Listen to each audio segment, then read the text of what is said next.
नमस्कार साथियों, स्वागत है आपका आपके अपने चैनल स्पेशल एजुकेशन नीड्स पर। कैसे हैं आप सभी? कैसी जा रही है प्रिपरेशन? लास्ट मिनट समझ में नहीं आ रहा है ना कि कैसे पेपर एक्सप्लेन करना है, तो चिंता मत कीजिए, मैं लेकर हाजिर हूँ पेपर की स्ट्रैटेजी की किस तरीके से आप पेपर को एक्सप्लेन कर सकते हैं। ठीक है, तो इससे पहले जो पीआरटी का पेपर आया उससे हमें काफ़ी चीज़ें पता चली। ठीक है, तो उन्हीं सबको मैं डिस्कस करने वाली हूँ और आपको एक अच्छी सी स्ट्रैटेजी बताऊंगी। ठीक है, तो आज की इस वीडियो में हम बात करने वाले हैं केवीएस टीयर 2 पेपर 2026 की। खासकर 27 मार्च 2026 को जो पेपर आया है ना, उसका आपको मैं कंप्लीट एनालिसिस देने वाली हूँ। साथ ही मैं ये भी बताऊंगी कि इस पेपर में स्टूडेंट ने सबसे ज्यादा कौन सी गलतियां की, और अगर आप आने वाले एग्जाम में सिलेक्शन चाहते हैं तो कौन सी गलती बिल्कुल नहीं करनी है।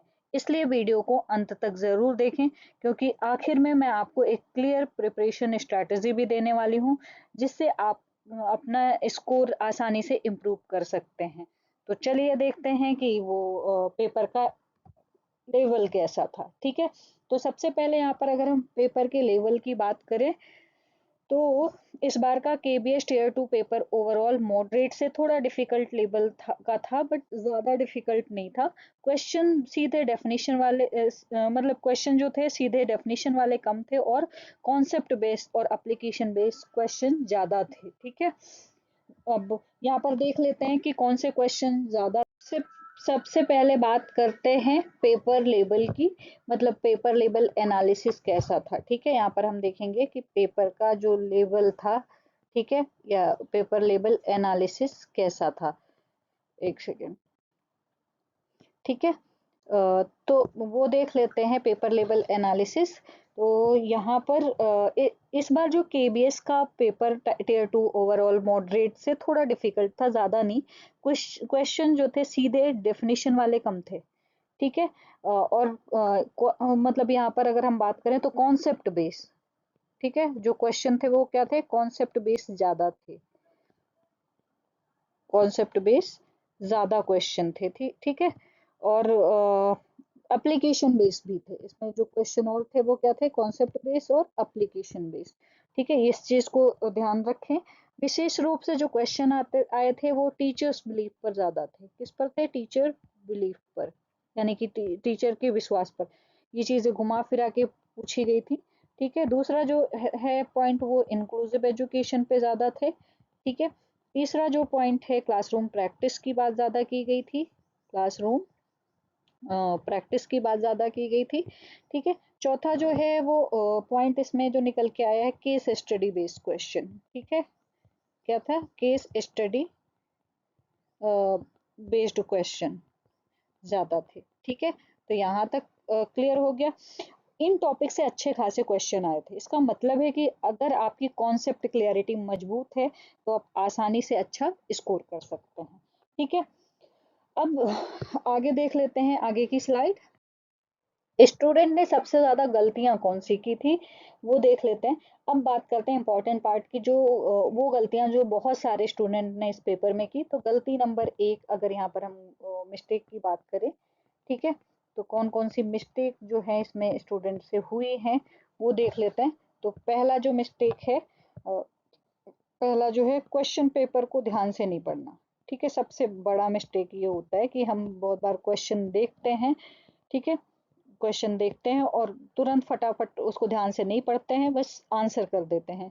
ठीक है, तो बहुत ज़रूरी है क्वेश्चन को ध्यान से पढ़ना। ठीक है, क्वेश्चन को ध्यान से पढ़ना बहुत ज़रूरी है। क्यों ज़रूरी है?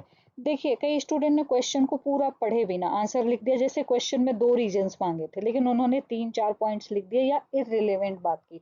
ठीक है, गलती नंबर 2 जो है, आंसर का प्रॉपर स्ट्रक्चर न बनाना। ठीक है, तो दूसरा जो है, स्ट्रक्चर से रिलेटेड था, स्ट्रक्चर नहीं बनाना।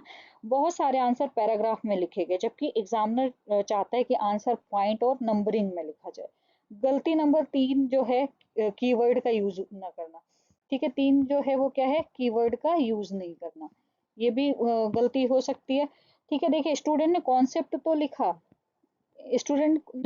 तो लिखा, लेकिन इंपॉर्टेंट कीवर्ड जैसे इंक्लूसिव एजुकेशन है, जैसे उसके अंदर इक्वल अपॉर्चुनिटी है, जैसे आईईपी है, जैसे सोशल डेवलपमेंट है, इनका यूज नहीं किया जिससे मार्क्स कट जाते हैं। गलती नंबर जो 4 है, सबसे बड़ी गलती ये होती है स्टूडेंट से, टाइम मैनेजमेंट की। ठीक है, कौन सी? टाइम मैनेजमेंट की। बहुत बार टाइम मैनेज नहीं कर पाते हैं। ठीक है, कुछ स्टूडेंट ने पहले क्वेश्चन पर ज्यादा टाइम दे दिया और फिर आखिरी क्वेश्चन अधूरे रह गए। अब आपको करना क्या है सही स्ट्रेटेजी सिलेक्शन के लिए? तो अब मैं आपको एक सिंपल और प्रैक्टिकल स्ट्रेटेजी बताने वाली हूँ जिसे फॉलो करके आप स्कोर इम्प्रूव कर सकते हैं। ठीक है, तो यहाँ पर आप स्ट्रेटेजी के लिए क्या कर सकते हैं? आपकी जो स्ट्रेटेजी होगी, सॉरी राइटिंग पे मत जाना क्योंकि मेरे पास अभी मैं उंगलियों से लिखने की कोशिश कर रही हूँ। ठीक है, मेरे पास कोई ऐसा वो नहीं है जिससे मैं लिखूं, लेकिन हाँ कोशिश करूंगी कि मैं आगे ये चीज़ें परचेज कर लूँ और अच्छी वीडियो क्वालिटी लूँ। ठीक है, तो आप यहाँ पर स्ट्रेटेजी देख सकते हैं। क्या कर सकते हैं? पहला तो आपको कॉन्सेप्ट क्लियरिटी पर फोकस करना होगा। सिर्फ आइडेंटिफिकेशन याद करने से काम नहीं चलेगा, हर टॉपिक का कॉन्सेप्ट और एप्लीकेशन समझना जरूरी है। ठीक है, तो पहला ऑप्शन जो होगा वो क्या होगा आपका? पहला, कॉन्सेप्ट क्लियरिटी। ठीक है, ये चीज क्लियर हो गई। दूसरा ऑप्शन क्या होना चाहिए? ठीक है, आपने इतने दिन से प्रैक्टिस करी है। ठीक है, कीवर्ड और हेडिंग का यूज। दूसरा जो ऑप्शन होगा वो आपका क्या होगा? कीवर्ड एंड हेडिंग, ये चीज बहुत जरूरी है। ठीक है, तीसरा ऑप्शन क्या होना चाहिए? प्री आपने क्वेश्चन देखे हैं बहुत सारे। तीसरा ऑप्शन तो आपने क्वेश्चन देख लिए होंगे एमसीक्यू वाले, और मैंने यहाँ पर वीडियो डाली है तो वो भी देख सकते हैं। फाइनल मोटिवेशन, फाइनल क्या होना चाहिए? अगर आप सच में केबीएस टियर 2 एग्जाम में सिलेक्शन चाहते हैं तो छोटी छोटी गलतियों से बचना बहुत जरूरी है। सही स्ट्रेटेजी, रेगुलर प्रैक्टिस और पॉजिटिव माइंडसेट के साथ आप निश्चित रूप से अपना लक्ष्य हासिल कर सकते हैं। अगर आपको ये पेपर एनालिसिस और स्ट्रेटजी हेल्पफुल लगी तो वीडियो को लाइक करें। ठीक है, और हम चलते हैं आगे और हम देख लेते हैं एक क्वेश्चन का मैंने यहाँ पर ब्रीफ दिया हुआ है किस तरीके से आपको लिखना है, तो वो देख लेते हैं। तो देखिए, जैसे यहाँ पर आपका क्वेश्चन दिया हुआ है, प्रश्न दिया हुआ है। ठीक है, एक शिक्षक का मानना है कि केवल जन्मजात बुद्धिमान छात्र ही गणित में उत्कृष्ट प्रदर्शन कर सकते हैं। क्या ये विश्वास सही है? कारण बताइए। अब आपको सबसे पहले आंसर लिखना है, उसमें लिखना है नहीं, शिक्षक का ये विश्वास सही नहीं है। ठीक है, ये चीज ध्यान से लिखना है, बिल्कुल भी मिस्टेक नहीं करनी है। जिस तरीके से मैंने यहाँ पर दिया है उसी तरीके से आपको लिखना है। ठीक है, फिर उसका कारण लिखना है। कारण, छात्रों की सफलता केवल जन्मजात बुद्धि पर निर्भर नहीं करती बल्कि पर्यावरण, अभ्यास, प्रेरणा, उचित प्रशिक्षण विधि पर निर्भर करती है। ठीक है, टू द पॉइंट लिखना है, ज्यादा चीजें नहीं जो चीजें पूछी है सिर्फ वही एक्सप्लेन करना है, ये नहीं कि भर भर के आप लिख के आ रहे हो। ठीक है, फिर उसके बाद उसका कंक्लूजन जरूर लिखें, निष्कर्ष इस प्रकार सभी छात्र सही अवसर और सहयोग मिलने पर अच्छा प्रदर्शन कर सकते हैं। ठीक है, तो यहाँ पर एग्जाम टिप में दो तीन लाइनें मैंने मेंशन कर दी। पहले लाइन में यस और नो क्लियर लिखना है। ठीक है, जैसा पूछा गया, शिक्षक का मानना है, मतलब यहाँ पर पूछा गया है कि अच्छा प्रदर्शन कर सकते हैं। ठीक है, तो पहले लाइन में यस और नो क्लियर लिखें। फिर दूसरी लाइन में आपको क्या करना है? दो तीन लाइन में रीजन लिखना है, जो कारण है वो लिखना है। ठीक है, और फिर उसके बाद क्या करना है? ये तो जो है गलती से हो गया तो इसको ध्यान मत दीजिए। ठीक है, फिर अंत में एक लाइन का कंक्लूजन लिख दीजिए। ठीक है, इसी तरीके से दूसरा क्वेश्चन भी किया हुआ है तो उसको भी देख लीजिए। प्रश्न यहाँ पर है, शिक्षक के विश्वास सीखने को कैसे प्रभावित करते हैं? तर्क दीजिए।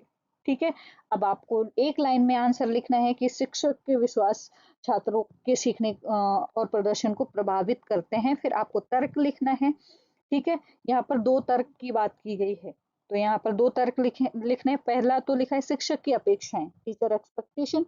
यदि शिक्षक को विश्वास है होता है कि छात्र सफल हो सकते हैं तो वो उन्हें अधिक प्रोत्साहन और सहायता देता है जिससे उनका सीखना बेहतर होता है। और दूसरा किस तरीके से लिखना है? कक्षा का वातावरण, इस तरीके से पहले हेडिंग डालें, फिर उसके बाद आप उसके अंदर जो भी चीजें हैं एक दो लाइन में मेंशन कर दीजिए। सकारात्मक विश्वास से कक्षा में सहयोगात्मक प्रेरणादायक वातावरण बनता है जो छात्रों की सीखने की क्षमता को बढ़ाता है। और लास्ट में निष्कर्ष जरूर लिख के आए।